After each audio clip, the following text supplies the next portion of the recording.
प्रणाम मोर ओडिशावासी को ओडिया नववर्षर और पणा संक्रांति आपण मानक अनेक अनेक शुभेच्छा और शुभकामना। आज समस्ते पणा पीकी एंजॉय करंतु आपण फैमिली सहित आ भगवान जगन्नाथ समस्त को भल रखि थांतु।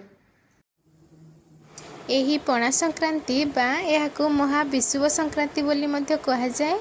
एही दिन को ओडिया नूतन वर्ष बोली मध्य कहा जाए। एही दिन ठारू ओडियार प्रथम मास बैशाख मास आरंभ हुए। एही दिन ठाकुरंक पाखरे छतुआ भोग लगी थाए। एही दिन तुलसी चौरा रे गोटे ठेकी बंधा होई थाए। एही ठेकीरू गोटी गोटी जलबिंदु माँ वृंदावती उपरे पड़ी थाए।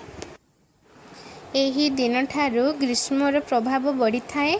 एहा वृक्षलता को बंचा पाई पानी देबाकू सूचई थाए। सेथिपाई एही दिन को आमे पणा संक्रांति बोली मध्य कहि थाउ।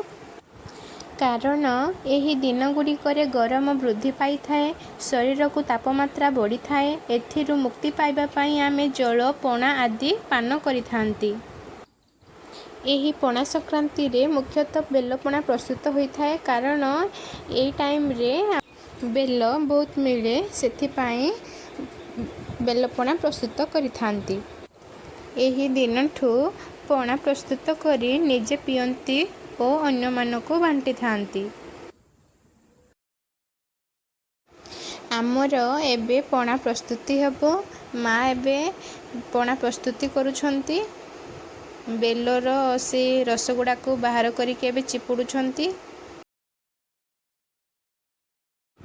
आउ एठी ऋतु नड़िया करुछंती पणा पाई।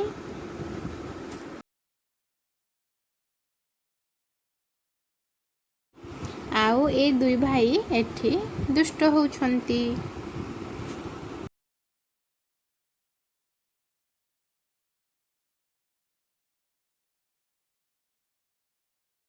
पणा पाई ए सबु रेडी करा जाइछि। पणा आमर एबे रेडी हो जाइछि। आमे एबे पणा पीबू समस्ते।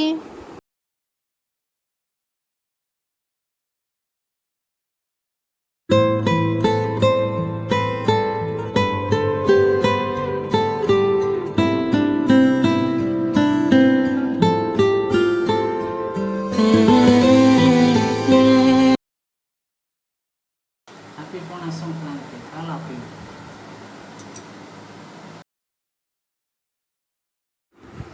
एठी ओम स्वस्तिक आउ मु मिसिकी पणा पिउछु। स्वस्तिक तो पिउनी, से खाली गोटे देखुछि कोन कोन करुछि आउ। पणा संक्रांति कथाटी